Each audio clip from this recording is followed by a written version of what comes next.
Ya, baik teman-teman sekalian, saya kembali menanggapi daripada Pak Ustadz yang terhormat ya. Di mana dikatakannya teman-teman sekalian bahwa eh, Allah itu untuk mengetahui bahwa Allah itu ada, dan nanti bagaimana umat muslim itu mengetahui bahwa Allah ini wujudnya, inilah wajahnya Allah, inilah seperti ini Allah itu, yaitu kita melihat pada pribadi sendiri. Saya tidak tahu bagaimana konsepnya Pak Ustadz juga dengan menanyakan kepribadian saya apa miliknya. Ya, kita percaya bahwa seluruh alam semesta ini adalah milik daripada Tuhan pencipta langit dan bumi, Pak Ustadz. Ya, itu sudah pasti tidak bisa dipungkiri, Pak Ustadz. Ya, bahwa kita semua adalah ciptaan daripada Tuhan alam semesta. Itu, ya. Nah, ya, jadi ketika Pak Ustadz mengatakan bahwa kita bisa melihatnya dengan cara itu, ya, itu masih belum logika sih Pak Ustadz ya. Karena ketika kita masuk surga nanti, gimana sih, seperti apa sih wujudnya Allah? Ya, Allah itu seperti apa sih, bentuknya seperti apa sih? Gitu loh. Zat, nggak bisa dilihat. Sampai di surga juga nanti Anda nggak bisa lihat Tuhan. Yang Anda ketemu di surga mungkin cuma Muhammad. Nah, sementara Pak Ustadz, Muhammad saja tidak pernah bertemu dengan Allah Subhanahu wa Ta'ala. Ketika Muhammad menerima wahyu di Gua Hiro saja, itu yang berbicara bukan Allah Subhanahu wa Ta'ala, tapi yang berbicara adalah Jibril. Di mana Jibril ini bisa sebagai Roh Kudus. Ya, bisa juga tidak tahu lagi apalagi tentang Jibril ini ya. Karena ada dalam satu surat nanti itu bahwa itu Jibril, ya. Misalnya tentang roh kami juga, ya di situ dalam Alkitab juga, dalam Al-Qur'an juga menggunakan kata-kata jamak itu.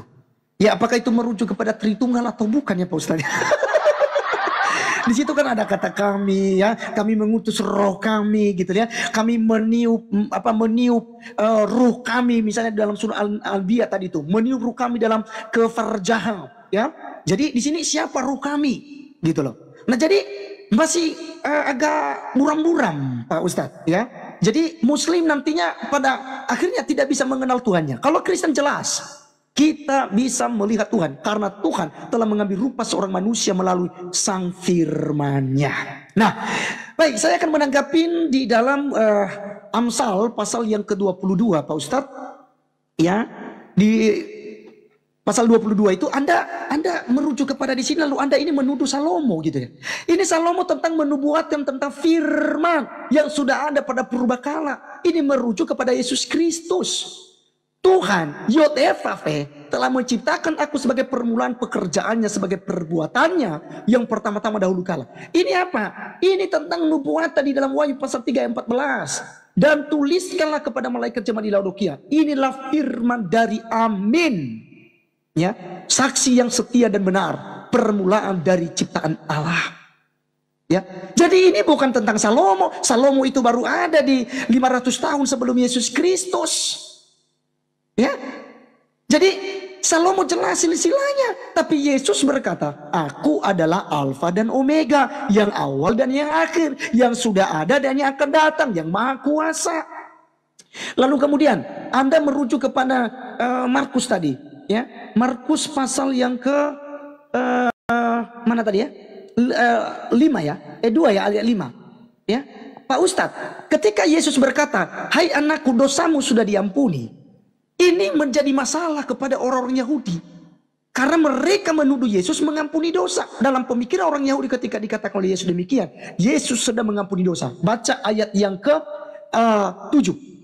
Ya, ayat 6 itu katakan ada beberapa ahli Taurat, mereka berpikir dalam hatinya, mengapa orang ini berkata begitu? Ia menghujat Allah. Siapa yang dapat mengampuni dosa selain daripada Allah sendiri, Pak Ustadz? Ini orang Yahudi loh. Ya, tetapi Yesus segera mengetahui dalam hatinya bahwa mereka berpikir demikian, lalu ia berkata kepada mereka, mengapa kamu berpikir begitu dalam hatimu? Manakah lebih mudah mengatakan kepada orang lumpuh ini, dosamu sudah diampuni, atau mengatakan, bangunlah, angkatlah tilammu dan berjalanlah. Perhatikan di dalam ayat selanjutnya, ayat 10-nya. Tetapi supaya kamu tahu bahwa di dunia ini anak manusia berkuasa mengampuni dosa. Ini Pak Ustadz, berkatalah ia kepada orang lumpuh itu, kepadamu katakan bangunlah, angkatlah tempat tidurmu dan pulanglah ke rumahmu. Berkuasa mengampuni dosa. Ini sebabnya orang Yahudi tidak menerima Yesus. Bahkan mereka mencari-cari kesalahan Yesus untuk membunuh Yesus. Karena Yesus menyamakan dirinya dengan Allah. Dor, selamat datang di kebenaran.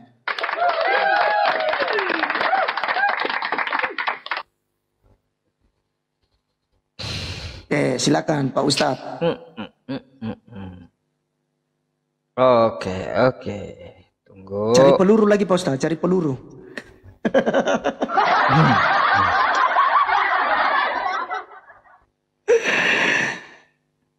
Oke, silakan. Saya tanggapi dulu saya tentang masalah Islamnya ya. Baik. Tentang masalah Islamnya, aduh, katanya kata Arif tadi ini tuduhannya ya, bahwa Allah itu tidak dapat dilihat. Gimana sih bentuknya? Nanti di surga paling Nabi Muhammad katanya dilihat di surga itu. Allahnya nggak kelihatan juga. Waduh, teman-teman semuanya, kita tunjukkan satu data kepada Arif ya. Saya ketikkan dulu ya teman-teman. Aduh, karena nanti dikira pakai asumsi. Bentar ya. Al-Qiyamah ya, Al-Qiyamah 23.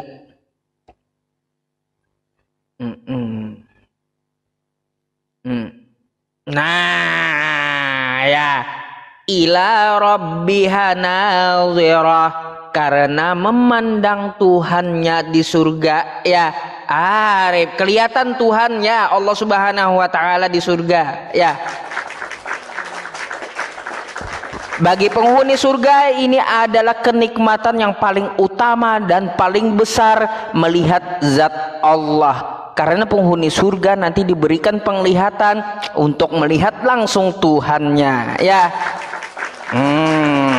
Jangan kau tuduh asumsi Rip. Aku paling gampang menjawab Al-Qur'anku gitu atas tuduhan-tuduhan orang di luar agama Islam ini, paling mudah menurutku Rip. Ya, cuma ya tentang masalah Bible tidak serumit Al-Qur'an ya teman-teman. Ketika Arif menuduh, oh bla bla bla bla, di surga tidak dapat dilihat Allah, dijawab oleh Al-Qur'an. Dalilnya jelas gitu ya. Ketika kita tanyakan di mana Yesus ngaku adalah Allah, sana sini putar kota 7 keliling dulu. Kan kayak gitu. Berkaitan tentang masalah Salomo. Nah, Arif udah mulai ngibul juga rupanya. Pengen aduh, jangan pakai tipu-tipu lah Rip ya. Kalau untuk masalah Amsal ini, Salomo di sini ada kaitannya kitabmu itu Rip ya. Konteksnya kemana-kemana. Di sini kan ada tuh ya konteksnya ke Kejadian 7 nomor 11 kan kayak gitu ya. Kalau kita buka terus di sini, nah kemana? Ke Ayub 38 ya. Terus berbicara tentang apa? Dijelasin semua di sini. Nah ya, jangan dibilang ini untuk Yesus. Nggak nyambung ya, nggak nyambung. Macam mana? Jangan kalau sama jemaat kamu Rip ya silahkan kalau mau pakai kayak gitu. Kalau sama aku nggak bisa ya. Sama aku nggak bisa. Makanya Salomo itu pertama kali gitu ya diciptakan.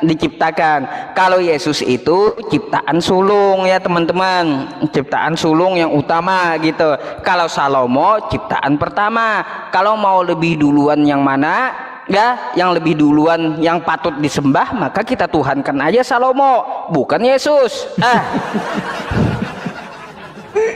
Terus untuk masalah dosamu sudah diampuni, kan dosamu sudah diampuni ya, bukan dosamu ku ampuni, bukan Rip. Aduh, aku mau mengkritik itu dulu tuh. Dosamu sudah diampuni, siapa yang ngampuni? Apakah aku yang ngomong? Bukan. Kalaunya aku yang ngomong, aku yang ngampuni, Rip, dosamu ku ampuni. Ya kayak gitu. Dosamu ku ampuni. Tapi kalau dosamu sudah diampuni, siapa yang ngampuni? Yesus di dalam Yohanes 5 nomor 30, Bapa yang mengutus aku. Bukan. Aku tidak dapat berbuat apa-apa dari diriku sendiri, kata Yesus. Aku menghakimi sesuai dengan apa yang aku dengar, dan penghakimanku adil. Macam mana? Jadi yang mengampuni dosa itu Tuhannya Yesus, bukan Yesusnya sendiri. Makanya Yesus ngomong, dia mendengar bahwa Tuhan menyampaikan firman, dosanya telah diampuni. Disampaikan Yesus, dosamu sudah diampuni, bukan dosamu ku ampuni. Bisa nggak membedakan kata Oke, silakan tanggapi ya. Oke. Kita sampai jam 11 kah atau sampai bagaimana? Kamu ada waktu kapan? Mau istirahat kapan? Ya nggak apa-apa sih, sampai jam 11 juga pun nggak apa-apa. 1 jam lagi boleh. Boleh. Ya boleh. Ya. Karena tanggung juga untuk ini kan. Ya baik, saya akan ini teman-teman, saya akan tanggapi. Jadi lagi-lagi teman-teman sekalian ya, di dalam Markus pasal 2 itu kita melihat bagaimana orang-orang Yahudi sangat fanatik sekali ketika ada orang yang menyamai Allah gitu loh. Jadi kalau sebenarnya ketika Ustadz Yusuf mengatakan di mana Yesus Kristus menyamakan dirinya sebagai Allah atau mengaku sebagai Allah. Jadi itulah alasan orang-orang Yahudi mau membunuh Yesus, karena dia menyamakan dirinya sebagai Allah. Ya. Jadi Pak Ustadz, ketika misalnya Anda melihat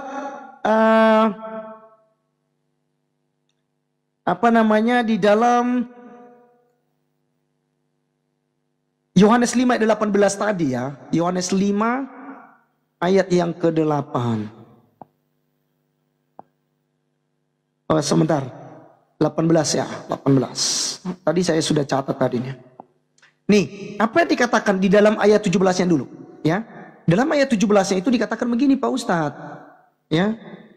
Sebab itu orang-orang Yahudi lebih berusaha lagi untuk membunuhnya. Kenapa? Karena Yesus dalam 17 berkata begini. Ya, Bapakku bekerja sampai sekarang, maka aku pun bekerja juga. Sebab itu orang-orang Yahudi lebih berusaha lagi untuk membunuhnya. Bukan saja karena ia meniadakan hari Sabat, tetapi juga karena ia mengatakan bahwa Allah adalah Bapaknya sendiri. Dan dengan demikian menyamakan dirinya dengan Allah. Menyamakan dengan Allah, dan Yesus Kristus memang setara dengan Sang Bapa. Di mana dalilnya Pak Ustadz? Filipi pasal 2 ya, ayat yang ke-6. Perhatikan baik-baik. Walaupun dalam rupa Allah, tidak menganggap kesetaraan dengan Allah itu sebagai milik yang harus dipertahankan, melainkan telah mengosongkan dirinya sendiri dan mengambil rupa seorang hamba dan menjadi sama dengan manusia. Ya. Jadi di sini walaupun dalam rupa kesetaraan dengan Allah itu tidak menganggap suatu hal yang harus dipertahankan, melainkan telah mengosongkan dirinya. Di sini Yesus menyatakan dirinya dengan Allah. Jadi ketika di dalam Markus pasal yang kedua yang Anda ulang-ulang Pak Ustadz, ayat yang kelima, dan di dalam ayat ke-6 dikatakan di situ ada beberapa ahli Taurat. Ini mereka bukan orang-orang bodoh. Mereka berpikir, mengapa orang ini berkata begitu, menghujat Allah? Siapa yang dapat mengampuni dosa selain daripada Allah sendiri? Tapi Yesus berkata di sini, dosamu sudah diampuni. Ini ditandai kata merah ini. Itu menunjukkan bahwa ini adalah sabda daripada Yesus Kristus sendiri. Hai anakku. Dia tidak bilang hai saudaraku, hai tetanggaku, tapi hai anakku.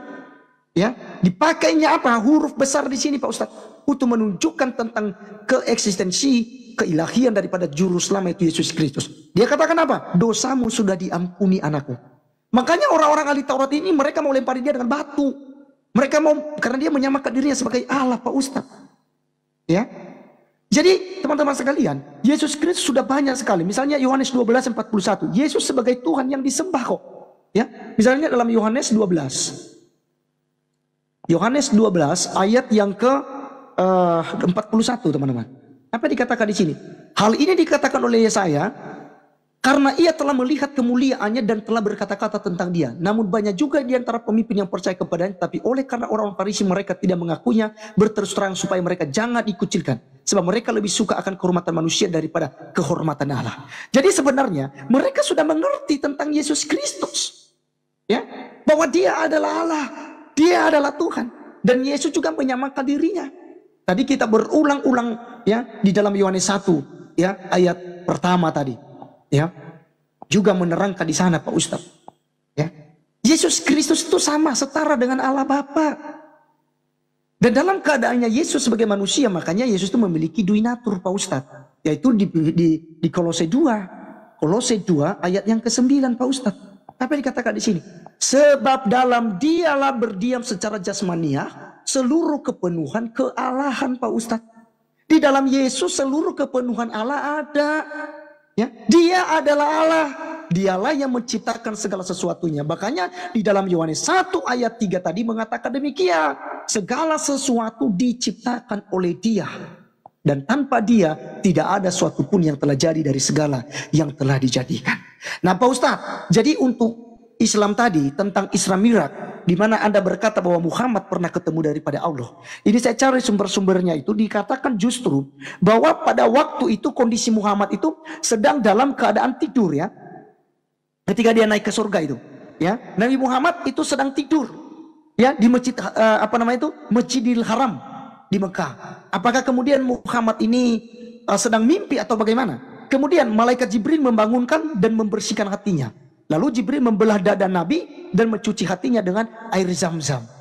Sementara Muhammad sedang tidur.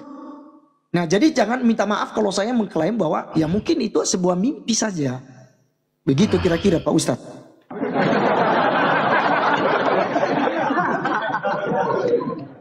Oke, silakan. Oke, saya tanggapi dulu ya tentang Nabi Muhammad katanya tidur. Coba kamu tunjukkan ya pendapat siapa itu. Ya, terus siapa yang mencatatkan. Lebih percaya mana kita? Kalau ketika Sayyidah Aisyah ditanya, ya istri Nabi ditanya, apakah Nabi Muhammad ketika Isra Mi'raj itu melihat Tuhan? Apa jawabannya? Di situ kan ada penjelasan dari para ulama. Artinya bukan cuma jasadnya yang dibawa gitu, jasad beserta ruhnya. Ya, sejak kapan katanya tidur? Ada hadis khusus Qorib tentang masalah Isra Mi'raj itu. Ya, tapi bukan eksistensi masalah Isra Mi'rajnya, tapi pertemuan Nabi Muhammad dengan Allah Subhanahu wa taala tanpa perantara. Kan itu. Kata kamu kan selalu melewati malaikat Jibril, kan kayak gitu ya. Selalu melewati malaikat Jibril. Baik, ku kasih ayatnya ya yang tidak melewati malaikat Jibril ya teman-teman. Saya ketikkan dulu ya Rip ya sebentar. Aduh, lupa lagi mengetik. An-Najm. Mari Rip kita baca ya.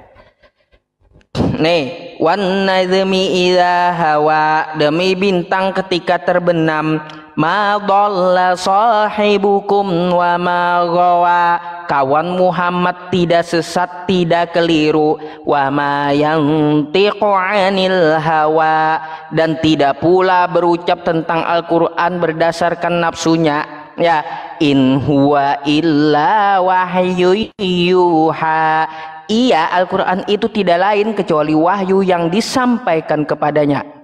Ini ayatnya. Tanpa melalui malaikat Jibril ya. Tentang masalah menerima perintah sholat ya. Tanpa perantara malaikat Jibril untuk masalah perintah sholat gitu. Ada ayat penguatnya.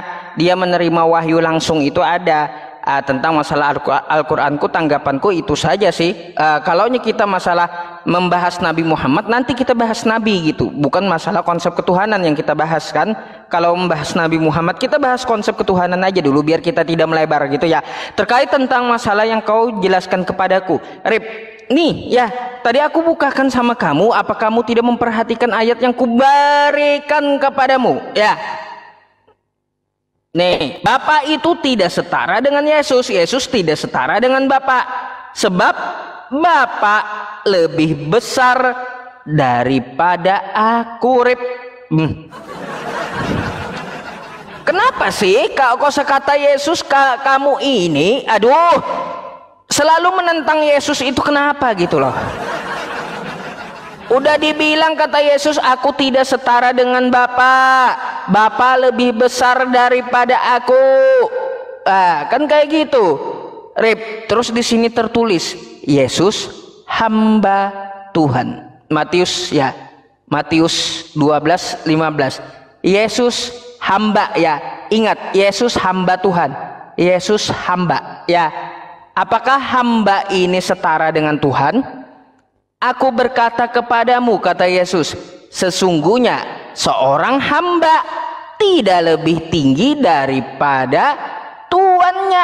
Yesus dengan Tuhannya beda, Rip. Kagak sama.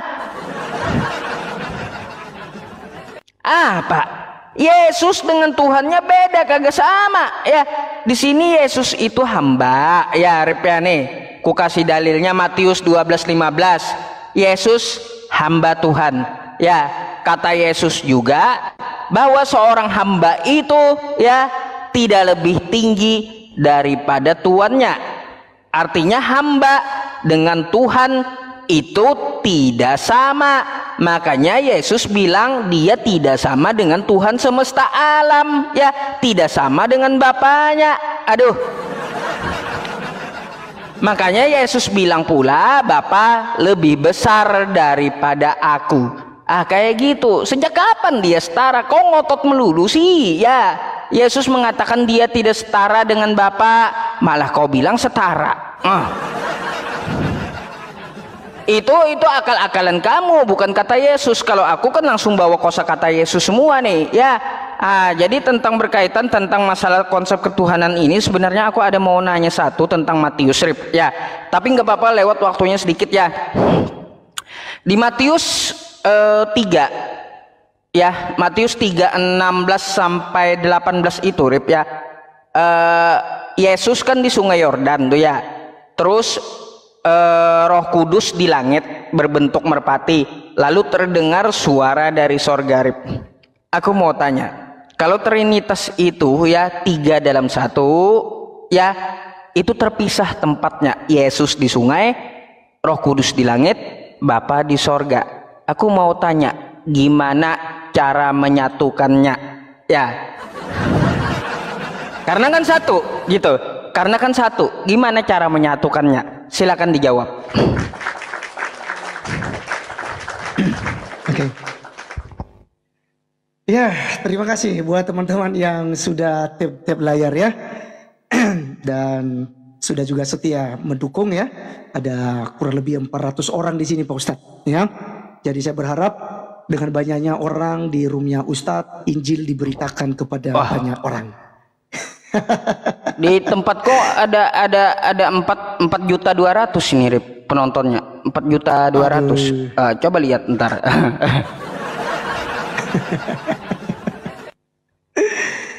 Oke ya. Kalau kamu kan 400. Iya. Oke, siap. Ya, baik teman-teman sekalian, saya kembali menjelaskan ya tentang apa yang disampaikan oleh Ustadz soal Yesus Kristus mengatakan bahwa lebih besar ya dan tidak setara dengan Sang Bapa. Jadi tadi ada beberapa ayat yang saya bawa teman-teman. Saya tadi bawa ayat tentang kesetaraan Yesus. Jadi Pak Ustadz itu kan kita harus lihat konteksnya. Jadi Yesus itu berbicara di mana gitu ya. Konteks yang Bapak Ustadz bawa. Tapi jelas ya, misalnya tadi kita melihat di dalam Kolose pasal yang ke 2 ayat yang ke-6 itu dikatakan begini ya. Filipi ke Kolose. Filipi pasal 2 ya, ayat yang ke-6 Ustaz. Yang walaupun dalam rupa Allah gitu loh, tidak menganggap kesetaraan. Ini jelas sekali katakan setara. Kesetaraan itu dari kata dasar setara dengan Allah itu sebagai milik yang harus dipertahankan. Melainkan ia telah mengosokkan dirinya dan mengambil rupa seorang manusia. ya, dan menjadi sama dengan manusia, ya, seorang hamba, tapi seorang hamba. Jadi ketika Yesus dikatakan sebagai hamba, itu artinya dialah yang taat pada hukum Taurat. Karena Yesus ketika datang ke dunia dalam Galatia pasal 4, ya, Allah mengutus anaknya yang tunggal itu untuk taat pada hukum Taurat, Pak Ustadz. Tetapi setelah genap waktunya, maka Allah mengutus anaknya yang lahir dari seorang perempuan dan takluk kepada hukum Taurat. Makanya dia dikatakan sebagai hamba. Ia diutus untuk menebus mereka yang takluk kepada hukum Taurat supaya kita diterima menjadi anak. Dan karena kamu adalah anak, maka Allah telah menyuruh roh anaknya ke dalam hati kita yang berseru ya Aba, yang Bapa. Jadi kamu bukan lagi hamba, melainkan anak. Jikalau kamu anak, kamu akan, ya, kamu juga adalah ahli waris oleh Allah, ya. Nah, jadi Pak Ustadz, ya, ketika Yesus Kristus itu menyatakan itu bukan Yesus sedang menghibur, ya, tapi Yesus menyatakan kesetaraan dan kesamaan dia dengan Allah. Lalu kemudian, ya, di dalam Ibrani 1 ayat 3, ya, ini banyak sekali ayatnya Pak Ustadz. Ibrani 1 ayat 3 juga dikatakan, ya, ia adalah cahaya kemuliaan Allah dan gambar wujud Allah, Pak Ustadz. Dor, ya, selamat datang di kebenaran Pak Ustadz. Ia adalah cahaya kemuliaan Allah dan gambar wujud Allah yang tak terlihatkan, yang transenden itu, yang tidak bisa dilihat oleh mata jasmani manusia, yang tidak dimuat oleh langit dan bumi berdasarkan 1 Tawarikh 2 ayat 6. Langit dan bumi tidak dapat memuat sang Bapa, yaitu sang sumber itu, tetapi melalui firman-Nya, anaknya yang tunggal, dikatakan apa? Cahaya kemuliaan Allah dan gambar wujud Allah. Makanya Yesus berkata tidak seorang pun yang melihat Allah dalam Yohanes 1 ayat 18 tadi. Tapi anak tunggal Bapa, dialah yang menyatakannya. Jadi Yesus Kristus jelas dikatakan bahwa setara dengan sang Bapa, Pak Ustadz. Ya, jadi ayat-ayat yang Anda bawa itu sebenarnya nanti di next time kita akan lihat konteksnya, karena kita tidak cukup waktu di situ. Tapi itu kita harus melihat konteks-konteks yang disampaikan oleh Yesus. Dalam Yohanes 14 ayat 9 juga Yesus mengatakan, ya, Yohanes pasal yang ke-14 ayat yang ke-9, apa yang dikatakan oleh Yesus? Kata Yesus, ini tulisan merah, ya. Telah sekian lama aku bersama-sama kamu Filipus, namun engkau tidak mengenal aku. Barang siapa telah melihat aku, ia telah melihat Bapa. Bagaimana engkau berkata tunjukkan Bapa itu kepada kami? Karena apa? Karena memang tidak dipercayai oleh murid-muridnya. Apa yang dikatakan oleh Yesus? Makanya Yesus berkata, tidak percayakah engkau bahwa aku di dalam Bapa dan Bapa di dalam aku? Apa yang aku katakan kepadamu tidak aku katakan dari diriku sendiri, tapi Bapa yang dia di dalam aku, dialah yang melakukan pekerjaannya. Jadi Yesus Kristus tidak melakukan segala sesuatunya dengan sendiri-sendiri. Kemudian pertanyaan terakhir Pak Ustadz, Anda tadi bertanya tentang Matius 3 ayat 16 dan 17. Bagaimana untuk menyatukan itu? Ya, Matius 3 ayat yang ke-16 dan 17. Ya, ada di situ Yesus, ada sang Roh Kudus dan ada sang Bapa. Jadi di sini justru hadir dalam waktu bersamaan untuk memberikan perbedaan entitas, bahwa dia satu dalam hakikat.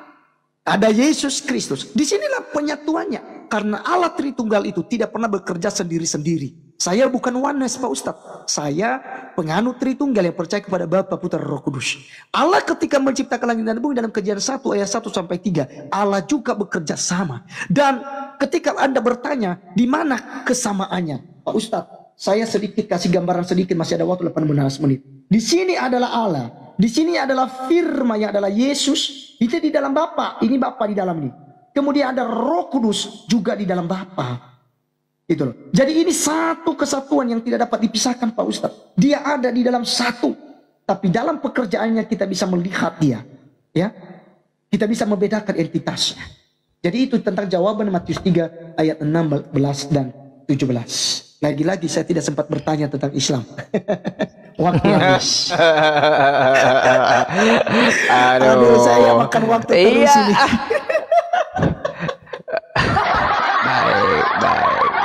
Baik.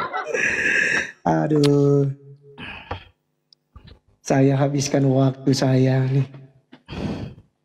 Oke teman-teman, kita akan tanggapi ya apa yang dikatakan oleh Arif tadi. Sebenarnya yang saya cari itu ya Arif ya, bagaimana cara menyatukannya, bagaimana teknisnya.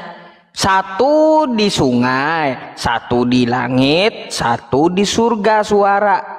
Tiga-tiganya ini beda tempat di waktu yang sama Lalu gimana cara menyatukan tiga-tiganya itu secara hakikat? Ayo, gimana cara menyatukannya? Kayak gitu yang kutanya. Cara menyatukan dalam satu waktu sama. Ya, habis itu dia beda tempat. Gimana cara menyatukannya coba? Masa Tuhan kerja sama kayak gitu? Kagak mungkin lah Tuhan kerja sama kan kayak gitu. Mikir dong macam mana pula kau ini. Berkaitan tentang masalah Yesus. Rip, hamba tetaplah hamba. Hamba tidak lebih tinggi dari tuannya, kata Yesus. Kemanapun kamu mutar, dia turun ke muka bumi sebagai hamba karena bla bla bla bla bla. Sesuai penjelasan kamu tadi, tetap aja dia hamba. Tetap tidak meninggikan derajatnya menjadi Tuhan.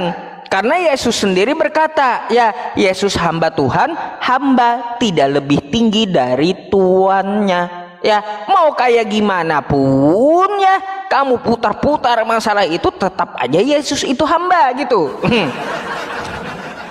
Aduh, Rip.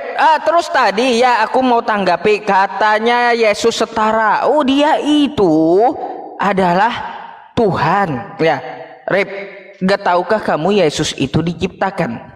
Coba kalau kita melihat, kamu bawa gambar-gembor di Ibrani, kamu bawa gambar-gembor di Filipi, tapi kamu lupa baca Kolose. Ya, apa yang dikatakan di Kolose 1 nomor 15? Coba buka. Nih teman-teman, saya tampilkan dulu ya kepada teman-teman. Siapa Yesus itu? Ya teman-teman, nih. Nanti nggak ada judul perikopnya pula ya teman-teman. Mana nih? Nih. Nah, teman-teman ya, Kolose 1 nomor 15 ya. Judulnya keutamaan Kristus. Siapa Kristus ini? Siapa Yesus ini? Ia adalah gambar Allah yang tidak kelihatan, yang sulung, lebih utama dari segala yang apa ini? Nah, apa? Diciptakan. Yesus itu diciptakan, Rip. Ya. Masa Tuhan diciptakan? Yesus itu diciptakan, Rip. Masya Allah, Rip. Macam mana pula Yesus itu? Nih ya, sudah kubilang sama kamu, Yesus itu diciptakan. Tidak setara dengan pencipta. Pencipta dengan dicipta itu beda gitu. Terus lanjut, karena di dalam dialah telah diciptakan segala sesuatu yang ada di sorga dan ada di bumi, ya, dan tidak kelihatan dan yang kelihatan, baik singgasana, baik kerajaan, baik pemerintah maupun penguasa, bla bla bla, kan ke bawah. Tetap aja Yesus itu diciptakan gitu, keutamaannya dia adalah ciptaan yang utama gitu maksudnya. Jadi mau kita putar kayak gimana pun tentang masalah Yesus itu, pertama dia tidak akan pernah kamu temui mengaku sebagai Allah. Terus yang kedua, tidak akan pernah kamu temui dia mengaku berasal dari firman. Ya, terus udah ku sampaikan juga kepada kamu ya, berdasarkan data Bible-mu sendiri, bahwa Yesus itu adalah seorang utusan. Tuhan bukan manusia, Allah bukan manusia. Yesus pun mengatakan Tuhan itu tidak dapat dilihat. Lalu kau paksa Yesus jadi Tuhan. Iya, lalu kau paksa Yesus itu jadi Tuhan supaya Tuhan itu bisa kelihatan. Gitu maksud kamu, paham aku? Sudah nggak masuk akal. Tidak ada para nabi mengajarkan masalah konsep Trinitas. Tadi ada ketinggalan, kamu kutanyakan satu hal ya, kapan Nabi Musa menyembah Roh Kudus? Kalau ajaran para nabi itu adalah Tritunggal sejak zaman dulu, kapan Nabi Musa menyembah Roh Kudus? Silahkan dijawab. Iya. Aduh, jangan-jangan saya sampai mengucapkan 2 kalimat syahadat ini Pak Ustadz. Oh iya, syahadat aja, syahadat aja, udah syahadat. Tapi Syahadat aja dah. Tapi awalnya aja ya asyhadu, asyhadu ya kan. Ya, jadi kan itu tidak bisa sembarangan itu ya. Itu kalimat sakral itu ya. Jadi kalau udah sempat sampaikan itu teman-teman, oh nanti saya bisa jadi muslim nih. Padahal saya tidak ngerti muslim nih, nggak mengerti Islam sama sekali. Iya baik. Oke ya, ada banyak sekali yang sarankan nggak usah jawab, nggak usah bertanya tentang Islam. Oke teman-teman. Saya mengcounter saja karena ini berfokus ini tentang Alkitab saja karena saya tidak bisa bagi waktu juga. Karena penjelasan tentang Alkitab itu lebih banyak. Baik, saya akan terima dulu Pak Ustadz. Tadi saya konfirmasi dulu ya. Pertanyaan Pak Ustadz tadi itu di mana Musa ya? Di mana Musa? Di mana Musa menyembah Roh Kudus ya Pak Ustadz ya? Iya, menyembah Musa Roh Kudus. Oke. Baik. Ya, jadi teman-teman sekalian, tadi Ustadz Yusuf mengatakan bahwa Yesus Kristus adalah diciptakan ya. Berdasarkan dengan Kolose pasal yang ke 1 ayat yang ke-15 teman-teman ya. Waduh, ini Pak Ustadz nih ya. Iya teman-teman. Jadi sebenarnya ketika Pak Ustadz melihat dalam ayat yang ke-16 ya, itu sudah jelas bahwa Yesus ternyata bukan diciptakan, tapi dia adalah pencipta segala sesuatunya, ya kan?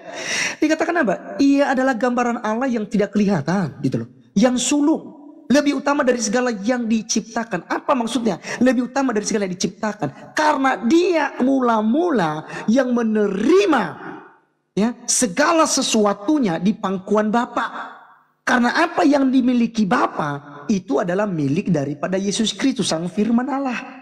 Jadi dia tidak mungkin diciptakan di sini. Kalau dia diciptakan di sini, kenapa ayat yang ke-16 berkata? Karena di dalam dialah telah diciptakan segala sesuatu. Di dalam Yesus Kristus sebagai firman Allah, itu diciptakan segala sesuatunya. Yang ada di surga dan yang ada di bumi. Bayangkan Pak Ustadz. Yang ada di surga dan yang ada di bumi itu diciptakan melalui Yesus Kristus Pak Ustadz. Itu menunjukkan bahwa dialah segala sesuatunya. Dia mula-mula dari segala ciptaan. Gitu. Bukan berarti Yesus diciptakan seperti Adam dan Hawa. Karena Yesus adalah gambaran Allah. Firman Allah dikonfirmasi dalam Yohanes 1 ayat yang ke-1. Dia itu adalah Allah itu sendiri. Bagaimana mungkin dia diciptakan? Lalu Anda berkata tidak mungkin Yesus Kristus itu lebih tinggi daripada Tuannya. Lebih tinggi daripada hamba itu tidak lebih tinggi daripada Tuannya. Yesus Kristus berbicara di dalam kodratnya sebagai manusia. Karena Yesus memiliki dui natur. Nih, Kolose 1 ayat yang ke-19 Pak Ustadz. Ya, karena seluruh kepenuhan Allah berkenan diam di dalam Dia. Bayangkan Pak Ustadz, ya, seluruh kepenuhan Allah berkenan diam di dalam Dia dan dikonfirmasi di dalam pasal 2 ayat 9-nya. Ya. Sebab dalam Dialah berdiam secara jasmaniah seluruh kepenuhan kealahan. Ya. Jadi ini terjawab. Kemudian Anda bertanya tentang di mana Musa menyembah Roh Kudus. Pak Ustadz, di dalam perjanjian lama Roh Kudus itu kinerjanya dan dia belum diutus. Ya, belum diutus karena berbicara tentang Roh Kudus itu berbicara ya pada perjanjian baru nanti di dalam apa namanya itu Yohanes pasal yang ke-16. Ya. Ya, Yohanes pasal yang ke-16. Ya, pekerjaan penghibur. Tetapi semua ini katakan kepadamu supaya apabila datang saatnya kamu ingat bahwa aku telah mengatakan kepadamu. Hal ini tidak katakan kepadamu, tapi sekarang aku pergi kepada Dia yang telah mengutus aku dan tiada seorang pun di antara kamu yang bertanya kepadaku kemana engkau pergi. Tapi karena aku mengatakan hal itu kepadamu, sebab itu hatimu berduka cita. Namun benar yang katakan ini kepadamu adalah lebih berguna bagi kamu jika aku pergi. Sebab jikalau aku tidak pergi, penghibur itu tidak akan datang kepadamu. Tapi jikalau aku pergi, aku akan mengutus Dia kepadamu. Dan kalau ia datang, ia akan mengisapkan dunia akan dosa, kebenaran, dan penghakiman. Jadi di zaman Musa Pak Ustadz, ya, Allah Tritunggal itu tidak menyatakan dirinya dalam 3 sosok. Tidak, karena Allah, itu saya sepakat, Allah Bapa itu tidak pernah berteofani. Tapi yang berteofani, yang bertemu kepada Musa di Semak Duri, itu adalah Hadafar, itu Yesus Kristus. Ya, sang firman Allah. Karena yang bisa berteofani adalah firman Allah. Di perjanjian lama disebut sebagai teofani Pak Ustadz. di perjanjian baru disebut sebagai inkarnasi. Karena dia mengambil rupa seorang manusia. Jadi tentang sudah dikatakan, kalau Anda berkata bahwa Yesus diciptakan, bagaimana mungkin diciptakan yang adalah Allah itu sendiri? Yohanes 1 ayat 1 jelas mengatakan, dia menciptakan segala sesuatunya Pak Ustadz. Segala sesuatu dijadikan oleh dia. Dan tanpa dia tidak ada suatu pun yang telah jadi dari segala yang telah dijadikan. Itu korelasinya dalam Kolose 1 ayat 16. Jadi Yesus Kristus yang menciptakan segala sesuatunya. Makanya dia setara dengan Sang Bapa. Ya. Baik, jadi Pak Ustadz sedikit dengan Islam, nanti silakan jelaskan kepada saya. Saya ringan-ringan saja Pak Ustadz.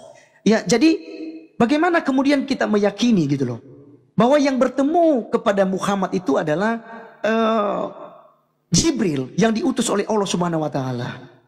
Karena di dalam Alkitab kami Pak Ustadz dikatakan di dalam Yohanes 1 Yohanes 2 ayat 4 bahwa yang ada di goa-goa itu adalah malaikat-malaikat yang memberontak, yang disimpan untuk hari penghakiman. Gitu dia Pak Ustadz. Jadi nanti coba dijelaskan bagaimana kemudian Musa itu menerima wahyu dari Allah melalui Jibril. Silakan diterangkan saja Pak Ustadz, saya tidak bantah-bantah nanti. Oke. Ya silakan. Itu saya tanya itu Pak, supaya saya tahu juga ya. Tadi kan kamu duluan ya, aku terakhir kan kayak gitu. Habis aku ini kamu sekali lagi, habis itu tanggapanku baru closing ya. Oke, boleh. Ya, boleh, soalnya di tempatku udah hampir jam 12 kan kayak gitu. Kalau kita 5 ronde lagi kan ini kan tanggapanku. Habis itu 1 ronde lagi jalan kan, baru closing gitu ya. Oke, siap Pak Ustaz. Nanti lain waktu lagi kita atur. Boleh kita atur lagi nanti. Siap. Oke, teman-teman semuanya, saya akan tanggapi dulu Al-Qur'annya. Apakah betul yang menemui Rasulullah Shallallahu Alaihi Wasallam itu adalah malaikat Jibril? Baik, teman-teman, mari kita sambung lagi ya ayat yang diberikan Allah kepada kita ya, menjelaskan siapa yang di dalam gua ya, yang menemui Nabi Muhammad. Quran surah An-Najm ya ayat 4. In huwa illa wahyu yuha. Iya, Al-Quran itu tidak lain kecuali wahyu yang disampaikan kepadanya. Allamahu syadidul quwa, yang diajarkan kepadanya oleh Jibril, rupanya yang nemuin Nabi Muhammad Jibril. Wah, ya, malaikat Jibril ya. Terus zumiratin pastawa lagi mempunyai keteguhan. Lalu ia Jibril menampakkan diri dengan rupa yang asli. Ya, wa huwa bil ufuqil a'la. Nabi Muhammad pernah lihat Jibril ya, bukan cuma di gua, tapi waktu juga Isra Mi'raj ya. Jadi kayak gitu Rip ya. Kalau Al-Quran itu tegas loh menjawab ya, dengan dalilnya terjawab semua gitu, nggak akan ada yang ngambang Al-Quran itu.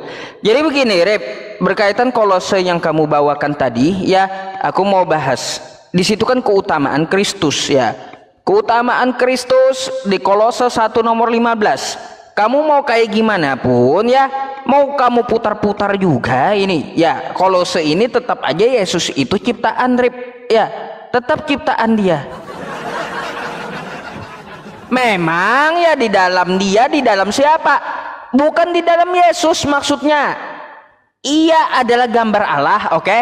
Ini Allah ya, ia adalah gambar Allah yang tidak kelihatan, yang sulung lebih utama dari segala yang diciptakan. Yesus ini diciptakan Allah, karena di dalam Allah lah telah diciptakan segala sesuatu Rip. Di sini di dalam dia ini bukan merujuk ke Yesus, karena kalau kita baca di Kejadian 1 pasal 1, pada mulanya Allah, bukan pada mulanya Yesus, bukan ya.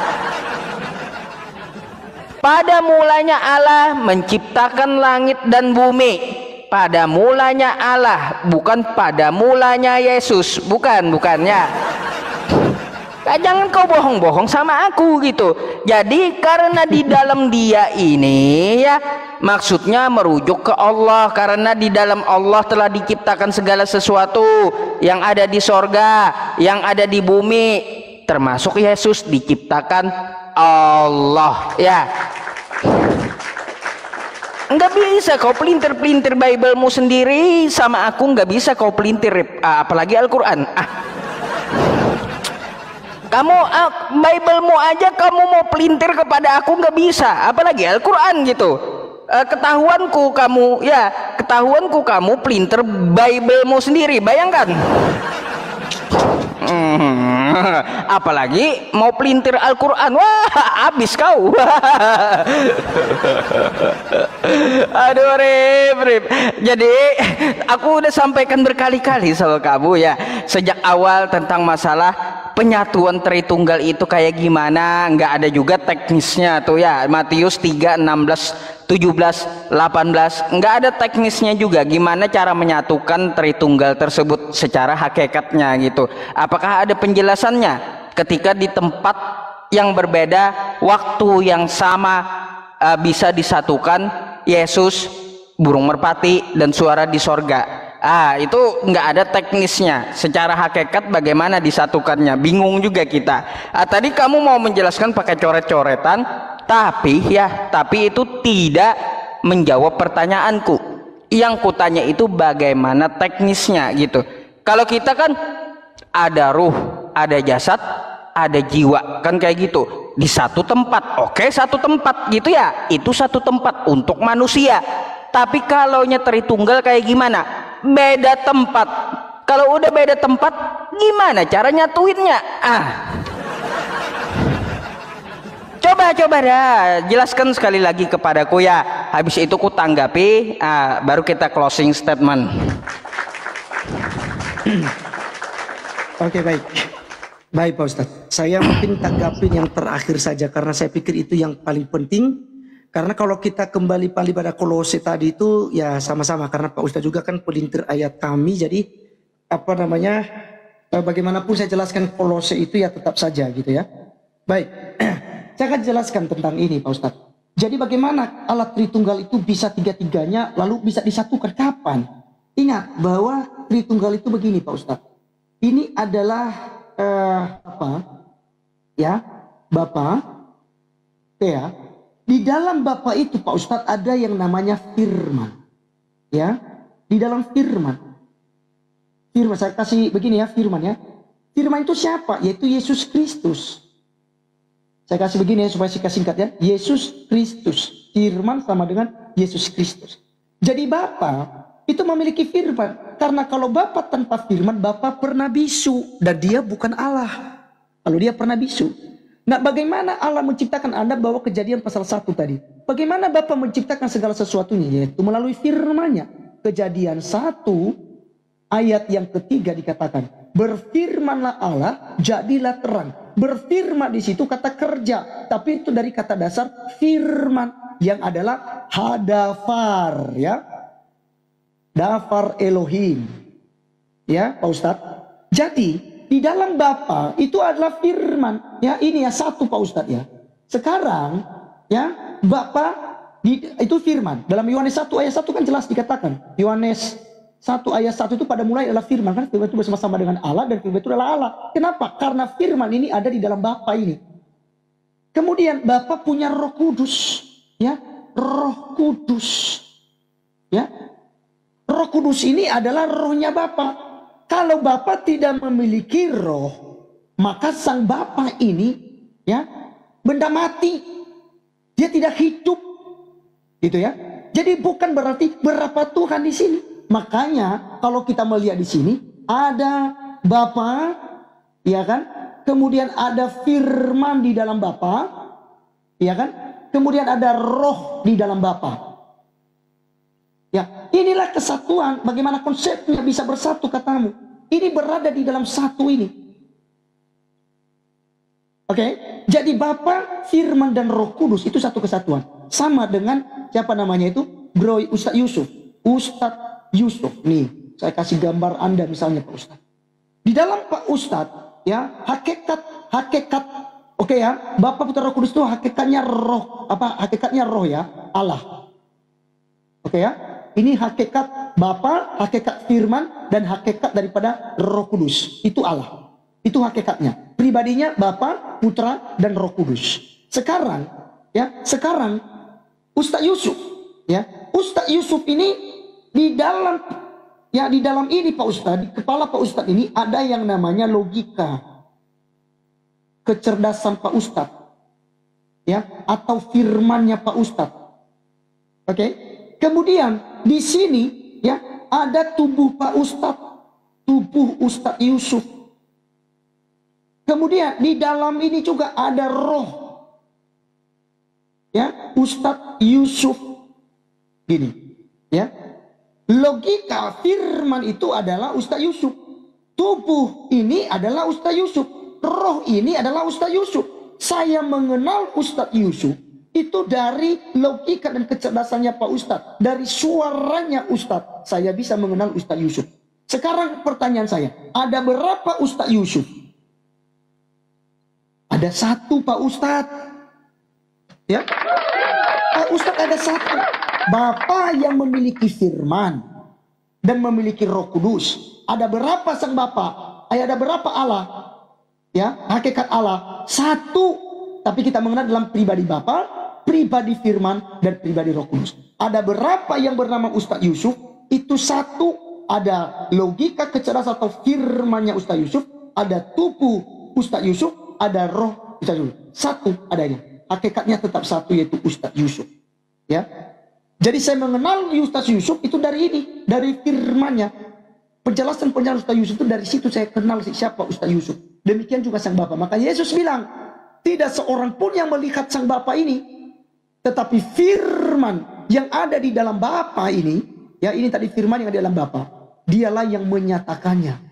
Makanya barang siapa yang melihat Bapa, yang melihat Yesus, ia sudah melihat Bapa.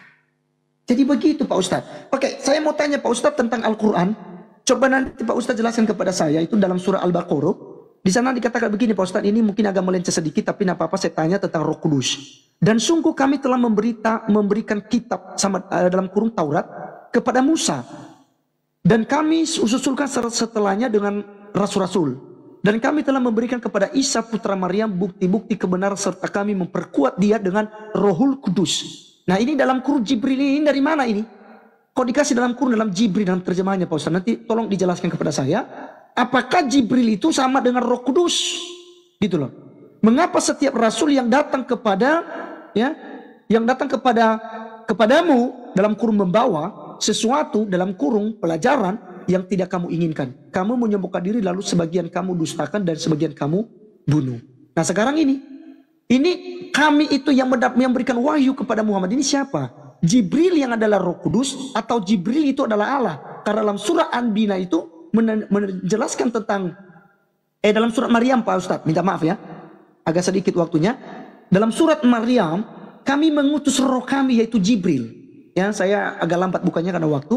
Tapi dikatakan dalam surat Maryam 17 kami mengutus roh kami yaitu Jibril. Apakah itu dimasukkan Roh Kudus? Dan kata kami di situ itu siapa? Karena itu jamak berbahasa Indonesia, itu jamak Pak Ustadz. Minta maaf, sedikit agak kelewatan waktunya. Sekian, silakan ditanggapi Pak Ustadz. Saya pengen tahu.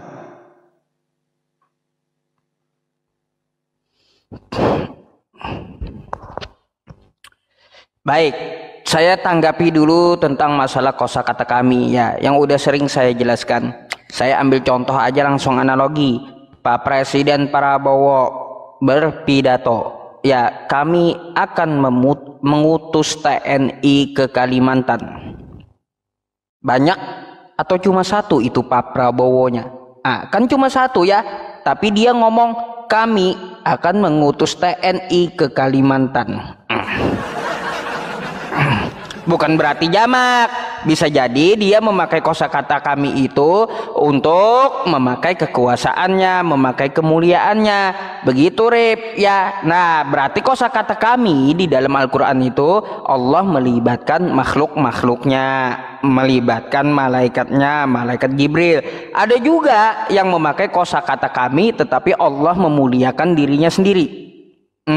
Sebenarnya nggak cocok sih diri sendiri itu, cuma membahasakannya seperti apa ya? Allah memakai kata kami memuliakan zatnya sendiri gitu. Nah, kayak gimana tuh? Contoh ayat, wa ma arsalnaka illa rahmatan lil alamin. Tidak kami utus engkau ya Muhammad kecuali untuk rahmat semesta alam. Di situ nggak ada dia melibatkan siapa-siapa. Kami di situ memakai dirinya sendiri untuk memuliakan dirinya sendiri. Jadi kosakata kami di Al-Qur'an itu tergantung konteks. Ya, berkaitan tentang masalah kosakata kami itu sudah kuanalogikan ketika presiden tuh berpidato. Kami akan mengutus TNI ke Kalimantan. Bukan berarti presidennya jamak atau banyak. Kan kayak gitu, Rip ya. Ya, semoga bisa dipahami. Nah, terus juga tentang masalah ruh kudus, kenapa selalu dalam kurung malaikat Jibril? Jadi begini Rip ya, coba Anda buka di dalam Quran surah Al-Qadar ya. Inna anzalnahu nih. Kenapa selalu malaikat Jibril dalam kurungnya? Dari sini kami tahu inna anzalnahu fi lailatul qadar, sesungguhnya kami telah menurunkan Al-Qur'an pada Lailatul Qadar. Wa ma adraka ma Lailatul Qadar, wa tahukah kamu apa maksud Lailatul Qadar itu? Lailatul Qadari khairum min alfi syahr, Lailatul Qadar itu lebih baik daripada 1000 bulan. Tanazzalul malaikah ya, waruhu fiha biizni rabbihim min kulli amr. Tuh, pada malam itu turun para malaikat dan ruh. Malaikat dan ruh. Ya. Jadi ruh itu bisa jadi malaikat ya di sini. Bukan bisa jadi, tapi memang malaikat yang dimaksud. Ya, malaikat siapa yang turun pada malam Lailatul Qadar? Jibril, dengan izin Tuhannya untuk mengatur semua urusan. Ya, sejahteralah pada malam itu sampai terbit fajar. Jadi Rip ya, kenapa selalu ruh ini di dalam kurung Jibril, Ruh Kudus ini ya, kita taunya dari sini ya, karena ruh yang dimaksud itu adalah malaikat. Al malaikatu, malaikat siapa? Yang satu-satunya menyampaikan wahyu tugasnya yaitu malaikat Jibril. Gitu Rip, makanya jangan heran di Maryam 17 ya, fattakhadzat min dunihim hijaba fa arsalna ilaiha ruhana, ruh kami, malaikat Jibril yang dimaksud ya. Terus di Al-Baqarah yang kamu maksud tadi, malaikat Jibril juga yang dimaksud. Yang diutus kepada Maryam, malaikat Jibril juga yang dimaksud. Gak ada malaikat lain. Dari mana kita mengetahui? Dari Quran surah Al-Qadar tadi. Ternyata yang dimaksud ruh itu adalah malaikat. Malaikat siapa? Malaikat Jibril. Dah ya, jelas kalau Al-Quran itu kan jelas. Kenapa ada dalam kurung, ditegaskan kayak gitu. Nanti kan kalau tidak ditegaskan, wah ini malaikat siapa ya? Malaikat Mikail, malaikat Israfil kah yang ini? Orang bisa aja mikir ke sana kemari, biar langsung paham dikasih malaikat Jibril gitu ya. Rip, satu aku mau nanya karena waktu habis gitu ya Rip ya. Gini, ada satu pertanyaan yang kalah ya. Keren. Gini Rip, ada satu pertanyaan yang tidak sempat kupakai waktu tadi tentang masalah kejadian 127 yang kamu tunjukkan padaku. Boleh ya tanpa waktu aku nanya, jelaskan ini terakhir buat kamu gitu. Tentang masalah kejadian 1 nomor 27. Aku baca dulu boleh ya? Sebentar ya, minta waktunya. Nih. Nih, maka Allah menciptakan manusia. Ya, menurut gambarnya, menurut gambar Allah. Diciptakannya dia laki-laki dan perempuan. Diciptakannya mereka. Ya, jadi kalau rupa Tuhan kalian itu segambar dengan manusia, Tuhan kalian yang turun di abad pertama itu adalah Tuhan yang berjenis kelamin laki-laki. Aku mau tanya, Tuhan yang berjenis kelamin perempuannya mana? Karena manusia itu laki-laki dan perempuan. Yesus itu laki-laki, udah turun, dan mana Tuhan perempuannya? Silakan. Ya.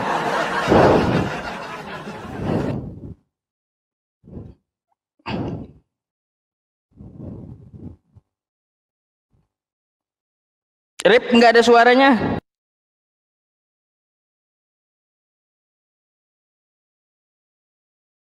Nggak ada suaranya, nggak ada suaranya. Bentar. Waduh. Ada muncul, baru muncul. Oke, baik. Ya, teman-teman sekalian, ini mungkin di akhir habis ini closing statement ya. Oke, baik Pak Ustadz. Jadi berarti saya jawab dulu, nanti habis itu Pak Ustadz closing statement. Setelah itu baru saya closing statement. Begitu? Terserah, kamu duluan nggak apa-apa juga karena kamu opening yang duluan tadi. Ya, tapi kan gantian. Nanti closing statement duluan, nanti Pak Ustadz, baru saya lagi penutup. Boleh? Oke, baik. Oke, saya terima dulu Pak Ustadz. Ya, jadi teman-teman silakan. Tiap-tiap layar ini di akhir cerita teman-teman sekalian. Jadi silakan kuatkan, satukan tenaga juga untuk dukung Bang Laskar ya. Baik, di sini kita lihat di dalam surat Al-Baqarah tadi, surat Al-Baqarah 87 itu saya masih belum mendapat sebenarnya poinnya di situ Pak Ustadz. Kenapa Jibril itu disebut sebagai Roh Kudus? Kalau dalam kekristenan kan Roh Kudus itu adalah Roh Sang Bapa. Ya, itu salah satu entitas daripada Allah Tritunggal kami. Makanya dikatakan di sini kan Isa putra Maryam bukti-bukti kebenaran serta kami memperkuat dia dengan Roh Kudus. Gitu loh. Jadi itu nanti mungkin di next time nanti kita bisa bicara itu. Tapi saya belum puas dalam hal itu. Baik, saya akan menjawab tentang kejadian. Kejadian pasal yang ke-1 teman-teman.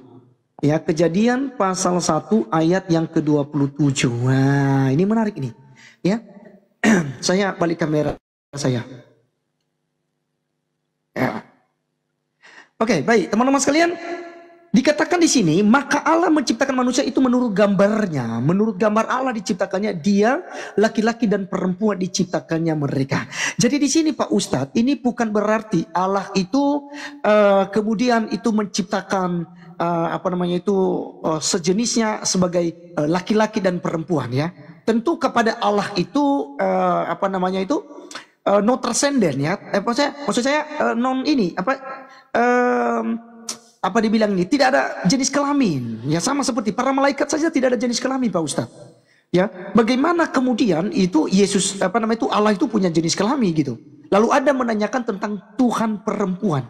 Nah gini, Tuhan perempuan itu tidak akan ada.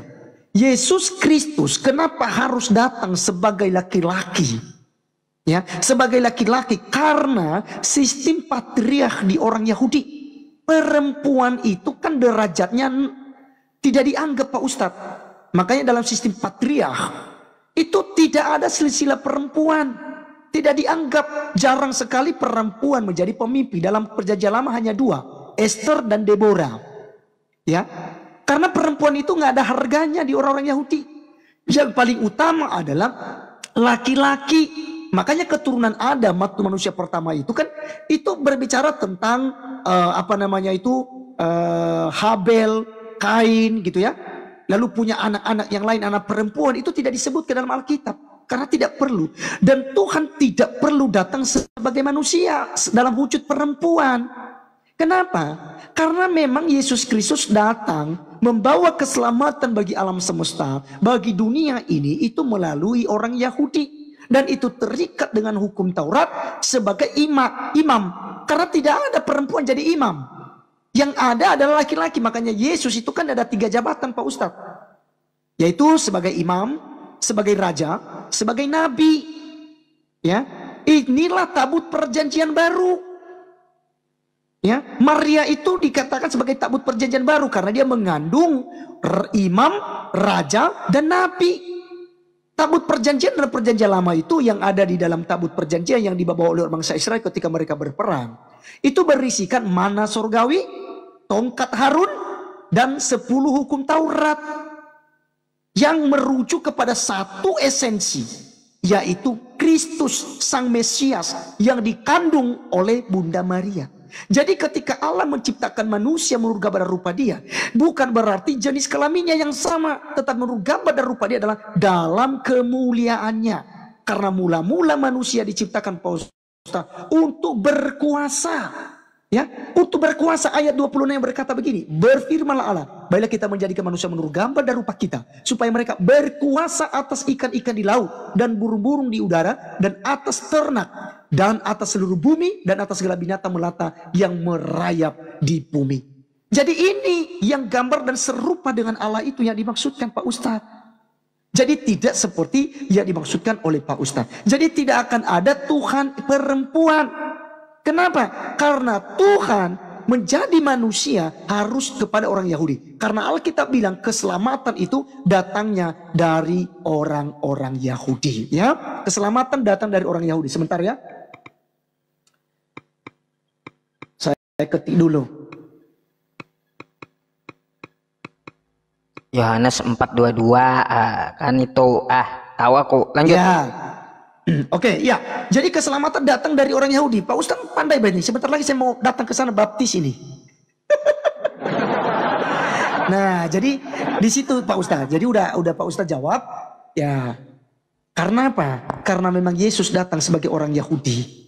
Jadi yang berlayak jadi imam, raja dan nabi itu harus laki-laki.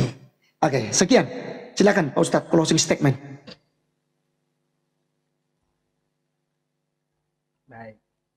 Ntar ku tanya pula tuh Yohanes 4:22, Yesus nyembah siapa di situ? Kan Yesus menyembah di situ. Siapa yang dia sembah? Tapi nantilah itu ya. Kita closing, udah waktunya closing. Nggak boleh lagi bahas Bible, masalahnya closing gitu ya. Saya hanya menjelaskan tentang Islam sebagai penutup ya teman-teman semuanya, tentang penasaran Arif terhadap malaikat Jibril. Baik, kita jawab aja langsung supaya nggak ada ngambang gitu ya teman-teman. Kenapa disebut malaikat Jibril ruh itu? Coba kita dulu ke An-Nahl ayat 102 dulu ya teman-teman. Ini ayat berapa? 36. Ayat 78. An-Nahl 102 coba dulu. Nah nih, Rip. Ini langsung ku jawab ya. Silakan. Mana ini? Nih. Kenapa selalu disebut malaikat Jibril?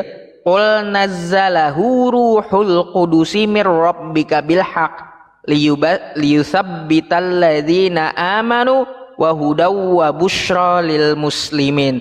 Katakanlah Muhammad, Rohul Kudus menurunkannya Al-Qur'an dari Tuhanmu. Jadi Rohul Kudus itu tugasnya menurunkan Al-Quran dari Tuhan, menyampaikan wahyu. Sebutannya Ruhul Kudus, penyampai wahyu. Siapa nama Ruhul Kudus itu? Adalah malaikat Jibril. Tadi udah kujelaskan juga dalam Quran surah Al-Qadar gitu ya, bahwa Ruhul Kudus itu malaikat. Malaikat siapa penyampai wahyu? Adalah malaikat Jibril gitu ya. Nah nih malaikat ya nih kosakata para malaikat di sini al malaikat. Oke. Nah jadi seperti itulah ya di dalam Quran surah An-Nahl ayat 102, karena penyampai wahyu itu Rip ya nih, penyampai wahyu itu tugas malaikat Jibril. In huwa illa wahyu yuha allamahu syadidul quwa ya, yang diajarkan kepadanya malaikat siapa yang menyampaikan wahyu yang sangat kuat? Jelas malaikat Jibril gitu. Nanti kau pertanyakan pula ini sangat kuat kok dalam kurung Jibril, waduh kan aneh. Kenapa ini sangat kuat dalam kurung malah Jibril? Apa hubungannya sangat kuat dengan Jibril? Aneh pula ntar kan. Jadi ya dalam kurung itu hanyalah sebuah penegasan ya. agar kita tidak liar memikirkannya ke sana kemari. Siapa yang dimaksud Ruhul Kudus? Ya, jadi seperti itu. Terkait tentang masalah agama Islam, ya sebenarnya kita membahas tentang masalah konsep ketuhanan. Cuma kali ini teman-teman agak seru ya dengan Arif gitu ya. Saya berterima kasih aja dengan Arif gitu ya, menemani diskusinya, penuh data gitu, penuh data. Seneng saya kalau penuh data itu daripada penuh congor kan kayak gitu ya. Penuh data artinya kita perang data, seru gitu. Saya pakai data, dia pakai akal-akalan. Itu yang kagak nyambung kan. Meskipun jadi meskipun kita pakai data ya, Arif juga pakai data, meskipun datanya dipelintir dan diakal-akalin ya nggak apa-apa juga, terserah dia ya. Aduh, jadi seperti itu ya teman-teman semuanya. Saya berterima kasih dengan Arif ya, kawan-kawan semuanya di YouTube manapun. Syukron jazakumullah khair ya. Inilah penghujung acara kita sebagai closing statement ya teman-teman. Kita di dalam agama Islam sudah finish dan semua pertanyaan di dalam agama Islam udah saya jawab gitu ya. Mengapa begini, mengapa begitu, bagaimana konsep ketuhanan di dalam agama Islam, finish gitu. Ya meskipun aliran Islam apapun ketika ditanyakan ya siapa Tuhanmu? Allah. Siapa nabimu? Nabi Muhammad. Ya. Tapi kalau Kristen kan waduh ditanyakan oneness. Siapa Tuhanmu? Bapa. Tritunggal. Siapa Tuhanmu? Yesus. Saksi Yehova. Siapa Tuhanmu? Yang di surga. Yesus utusan. Blah. Susah gitu Rip. Beda-beda konsepnya jadi ya. Jadi seperti itu saja penutup closing statement saya ya Rip ya. Mari kita sembah Tuhan yang sama, yaitu Tuhan pencipta langit dan bumi yang bukan manusia. Saya serukan kepada orang-orang di luar agama Islam agar menyembah Tuhannya para nabi, Tuhan yang bukan manusia dan Tuhannya yang tidak kelihatan, sama seperti Tuhan umat Islam ya, yang dituhankan oleh para nabi seperti Abraham, Musa, Isa dan yang lain-lainnya. Jadi wala tamutunna illa wa antum muslimun, dan janganlah kamu mati kecuali dalam keadaan Islam. Terima kasih Rip. Oke, luar biasa ya. Ya teman-teman, saya sebelum mulai saya apresiasi dulu Ustadz Yusuf ya. Kita tepuk tangan dulu. Saya juga berterima kasih kepada Ustadz Yusuf yang sudah berdiskusi dengan saya malam ini. Teman-teman, sedikit tadi Ustadz Yusuf itu menyinggung tentang Yohanes 4 ayat 22, mau bertanya, tapi tidak apa-apa Pak Ustadz, walaupun ada bertanya, tapi saya jelaskan. Kamu menyembah apa yang tidak kamu kenal, kami menyembah apa yang kami kenal. Sebab keselamatan datang dari bangsa Yahudi. Jadi yang dimaksudkan oleh Tuhan Yesus Kristus adalah bagaimana kemudian orang-orang harus menyembah Bapa. Ya, dan sebelum penyembahan itu dalam roh dan kebenaran itu orang-orang menyembah itu di Yerusalem. Sementara perempuan yang bercakap-cakap dengan Yesus itu kan orang Samaria dan itu dianggap orang kafir oleh orang-orang Yahudi pada waktu itu. Ini salah satu ayat Injil ya untuk metode penginjilan, pendekatan ya yang dilakukan oleh Yesus kepada perempuan Samaria yang datang di siang bolong untuk menimba air. Ya, jadi Yesus ini jembatan Yesus untuk bertanya kepadanya. Nah makanya Yesus menjelaskan bahwa kamu menyembah hamba yang kamu tidak lihat, tapi kami menyembah apa yang kami lihat. Yesus mengatakan demikian karena keselamatan itu datangnya dari orang Yahudi.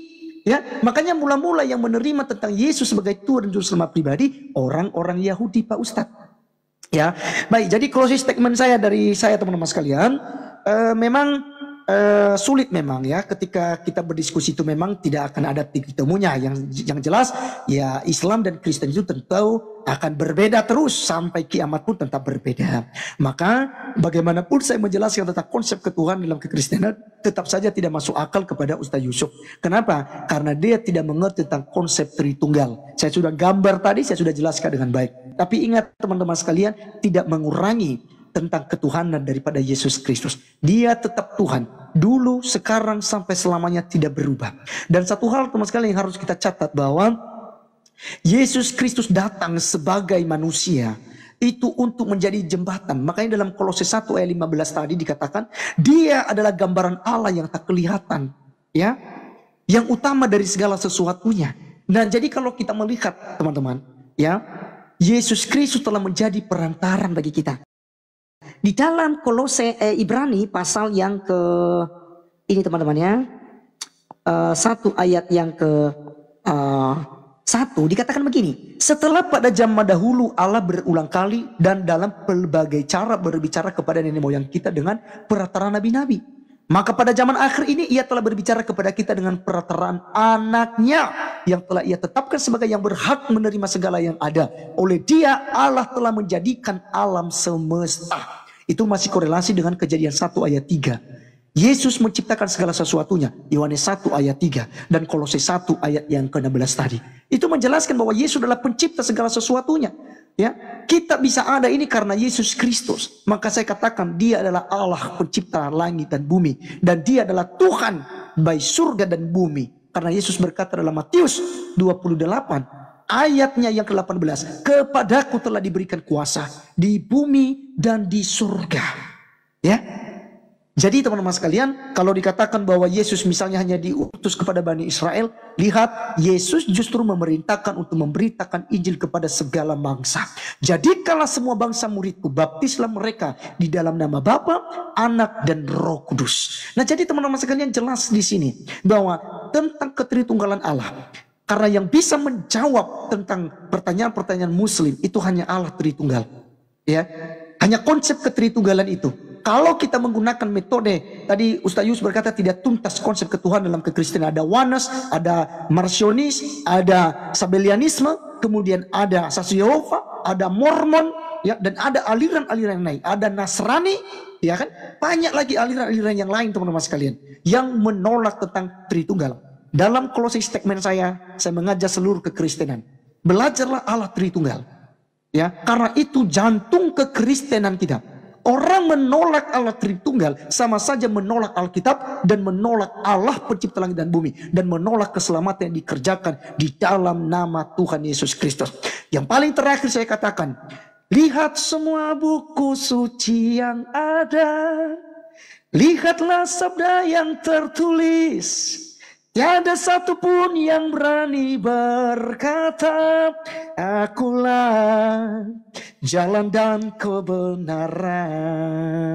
Yohanes 14 ayat 6, satu-satunya manusia yang pernah ada di muka bumi ini yang mengatakan akulah jalan, kebenaran dan hidup hanya Yesus Kristus. Di luar Yesus Anda binasa. Percayalah kepadanya sebelum waktunya.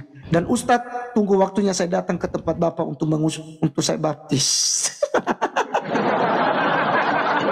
Oke, mungkin seperti itu dari saya.